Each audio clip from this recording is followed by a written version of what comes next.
네, 여러분 안녕하세요. 오늘 여러분들과 함께 현대미술로 만나는 프랑스어권 아프리카에 대해 함께 공부하게 된 저는 한국방송통신대학교의 교수 심지영이라고 합니다.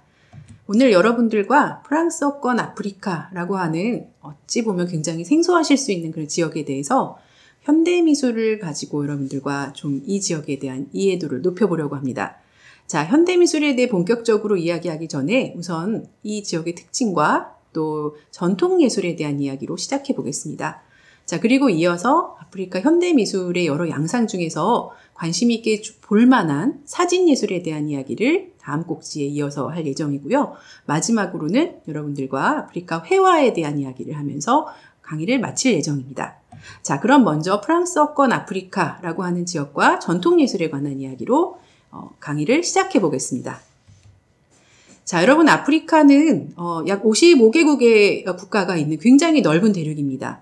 자, 그런데 이 대륙을 지역적으로 문화적으로 좀 우리가 구별해 본다라고 한다면 크게 프랑스어권 아프리카, 영어권 아프리카, 포르투갈어권 아프리카 이런 식으로 언어권으로 아프리카를 나누는 경우가 많습니다.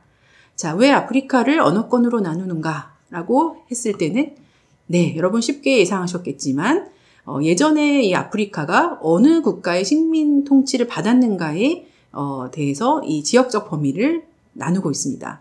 자, 왜 이미 식민 통치 시대는 지났는데 프랑스어권 아프리카니, 영어권 아프리카니 이런 이야기를 하나 하고 굉장히 궁금해 하실 텐데요. 이 식민 통치의 이 경험이 여전히 현대 아프리카의 문화, 정치, 경제에도 크게 영향을 미치고 있기 때문에 지역적으로 이 지역을 나누어서 구분을 할 때 이 아프리카를 프랑스어권, 영어권 이런 식으로 구별하게 되는 경우가 많습니다. 자, 그런데 이 프랑스어권 아프리카 같은 경우에는 이 언어적인 한계가 있기 때문에 여러분 프랑스어를 갑자기 하면서 아프리카에 들어가서 막 활동을 하시기가 뭐 이렇게 쉽지는 않기 때문에 영어에 비해서 이 프랑스어권 지역이 이제 어떤 진입 장벽이 높다라고 한다든지 또 우리나라에도 굉장히 지역에 대한 정보가 부족한 것이 사실입니다. 자, 그렇기 때문에 우리는 오늘 이 프랑스어권 아프리카라고 하는 지역이 어떤 지역인가, 그래서 문화와 정치 경제의 맥락에서 우선 살펴보겠습니다. 자, 지도를 보시면 이렇게 북아프리카부터 해서 서아프리카, 중부아프리카, 그다음 일부 동부의 섬나라들이 프랑스어권 아프리카에 속하 있습니다. 자, 이 지역들은 주로 프랑스의 식민지였거나 또 벨기에의 식민지였던 지역들이 이 프랑스어권 아프리카를 구성하는데요. 이 오른쪽의 표를 보시면 프랑스어를 구사하는 화자들의 수까지 같이 나와 있는 것을 보실 수가 있습니다. 앞서 말씀드렸지만 영어권에 비해서 프랑스어권이 어떻게 식민 통치 방식이 달랐는가를 먼저 살펴보지 않을 수가 없는데요. 자, 영국에 우리가 쉽게 듣는 종단 정책, 프랑스의 횡단 정책 이런 식으로 해서 이 두 열강이 아프리카 대륙을 거의 땅 따먹기처럼 이렇게 식민 지배를 통치를 해왔다라고 보시면 될 것 같습니다. 자, 그런데 프랑스 같은 경우에는 직접 통치 정치를 표방했고 영국 같은 경우에는 간접 통치의 방식으로 이 지역을 통치하게 됩니다. 자, 프랑스어권 같은 경우에는 이런 프랑스의 동아주의 정책에 영향을 받아서 프랑스의 동아주의 정책이다 하면 쉽게 여러분들 느낌이 안 오실 텐데요. 우리나라의 어떤 일제시대 때 겪었던 민족 말살 정책을 떠올리시면 쉽게 이해하실 수가 있을 것 같습니다. 그래서 언어부터 먼저 이 사람들에게 교육시킨다든지 이 프랑스 공화국의 가치를 주입하는 것에 굉장히 이 기를 기울이고 애썼다, 이 노력을 기울였다라고 본다면 이 영국의 식민 통치 정책 같은 경우에는 독립 자치령들의 어느 정도의 자치권을 인정하면서 연방을 지향했다라고 보시면 될 것 같습니다. 프랑스 같은 경우에는 자치권을 거의 인정하지 않고 유럽 방식에 기반한 시스템을 만드는 데 더 경주했다면 영국은 유럽식 정부를 수립하더라도 이 해당 지역의 통치자들을 활용함으로써 이 지역의 통치자들이 어느 정도의 리더의 역량을 키울 수 있는 그런 기회를 줬다라고 이야기합니다.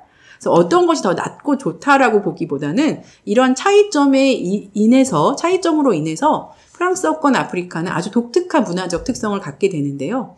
영어권에 비교해서 굉장히 식민 종주국의 언어와 문화에 더 큰 영향을 받게 됩니다.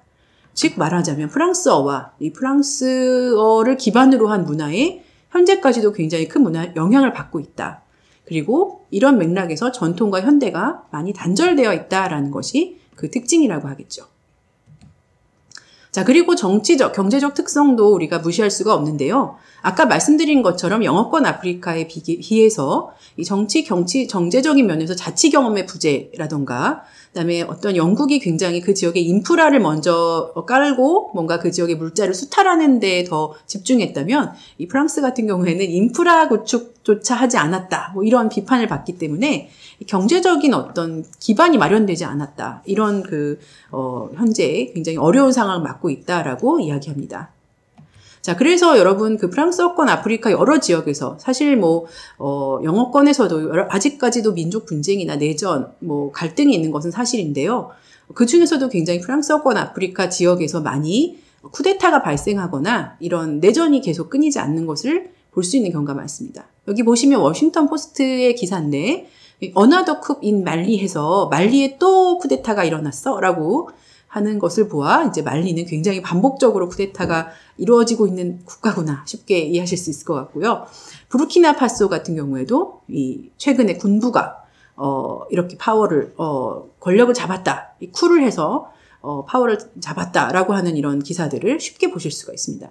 이게 언제 기사야라고 하는 것이 이제 무색할 정도로 반복적으로 일어나고 있어서 굉장히 이 지역의 어떤 갈등이 끊이지 않는구나라는 것을 쉽게 파악하실 수가 있겠죠. 자, 우리는 오늘 문화단절의 양상에 좀 더 집중하려고 합니다. 자, 그래서 현대 미술을 본격적으로 보기 전에 우선 아프리카 전통 예술은 어땠는가, 단절이라면 어떤 식으로 단절이 드러나는가를 살펴보려고 하는데요.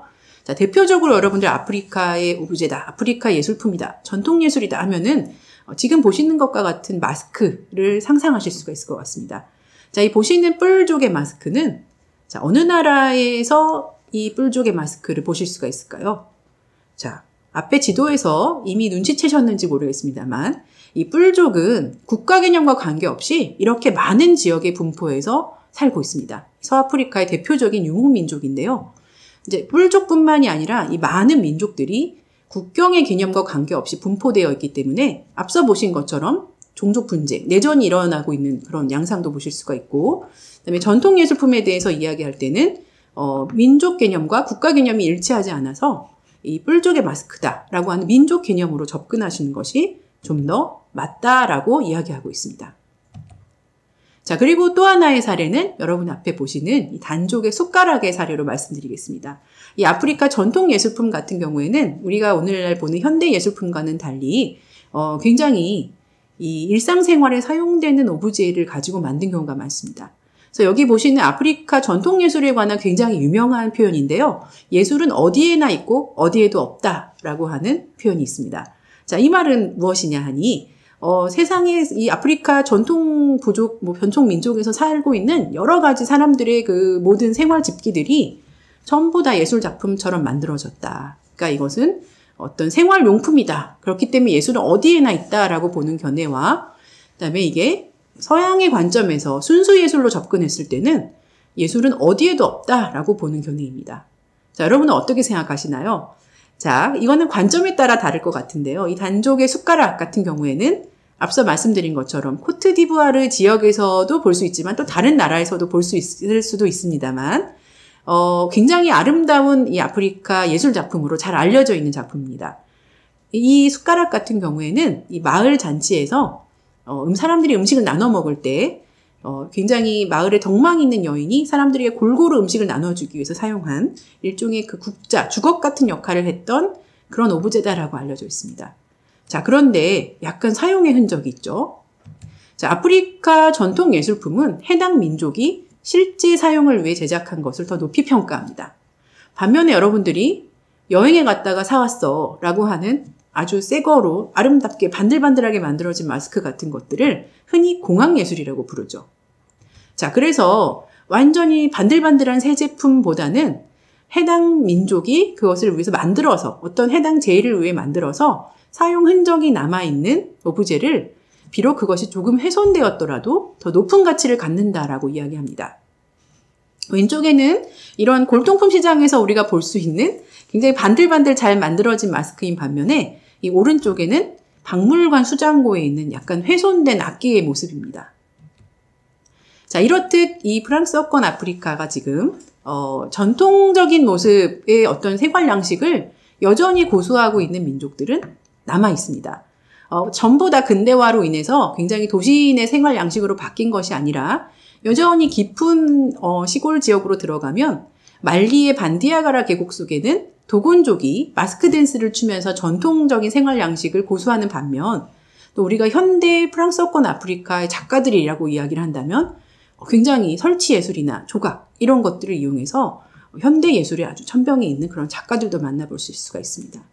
그래서 이런 그 문화적 동화주의로 인해 전통과 현대가 아주 많이 단절되어 나타나는 것이 특징이다라는 것을 여러분들이 이해하실 수 있을 것 같습니다.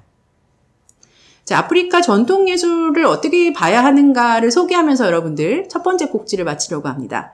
앞서 보신 것처럼 굉장히 많은 민족, 부족들이 아프리카에 존재하기 때문에 이 민족과 부족들에 대한 이해가 반드시 필요하긴 합니다만 사실 토고와 같이 작은 나라에도 80개의 민족이 있다라고 할 정도로 아프리카에는 굉장히 많은 민족, 부족들이 살고 있기 때문에 이것을 일일이 밝히는 것이 쉽지 않습니다. 그럼에도 불구하고 이런 인류학적 접근이 반드시 필요하다라고 보는 견해와 이런 것과는 관계없이 굉장히 멋진 예술 작품으로서 우리가 조형적 가치를 더 높이 평가해야 한다라고 보는 두 가지 상반된 경향이 있는데요. 자, 여러분들이 나중에 유럽 여행을 가실 때 방문해 보실 만한 두 박물관을 소개하면서 이 연구 방식을 한번 비교해 보시면 좋을 것 같습니다. 자, 첫 번째 박물관은 바로 파리 에펠탑 옆에 있는 깨브랑리 박물관입니다. 자, 이 박물관의 전시 기술을 보시면 굉장히 파리의 명품샵에서 볼만한 이렇게 어두운 이 공간 속에 작품의 멋진 하이라이트를 씀으로써 이게 지금 명품 전시 같은 모습을 보여주죠. 그래서 이건 무슨 루이비통 매장이 아닌가 막 이런 느낌이 들 정도로 이 프렌치 시크를 보여주는 이 전시 기술을 쓰고 있습니다. 자, 이 박물관 같은 경우에는 이 해당 민족의 어떤 지도라든지 어떤 식으로 방식을 살았다 이런 것들은 사실 어두워서 잘 보이지 않는다. 이런 면 때문에 사실 박물관이 비판을 받기도 합니다. 너무 신미적이다. 너무 프랑스 방식을 표방한 박물관이 아니냐 이런 비판을 받았던 반면에 이 반대급부에 있는 벨기에에 위치한 왕립 중앙아프리카 박물관이라고 하는 곳은 완전 인류학적인 기반을 바탕으로 박물관이 어떻게 전시되었는지를 보여주는데요. 보시면 인류학 박물관처럼 어떤 동식물의 표본이라던가 이런 걸 함께 전시함으로써 작품을 이해할 수 있도록 해주고 있습니다. 자, 오늘날은 이 박물관이 많이 이런 식민사관을 벗어나기 위해서 리모델링이 되었음에도 불구하고 여전히 오브제들을 전시함에 있어서 그 해당 민족들의 증언을 같이 영상으로 전시함으로써 어떻게 이 오브제를 사용했고 어떤 민족이었는가를 이해할 수 있도록 해준다라는 것이 특이한 점이라고 할 수 있겠습니다. 네, 여기까지 여러분 첫 번째 꼭지를 마치도록 하겠습니다.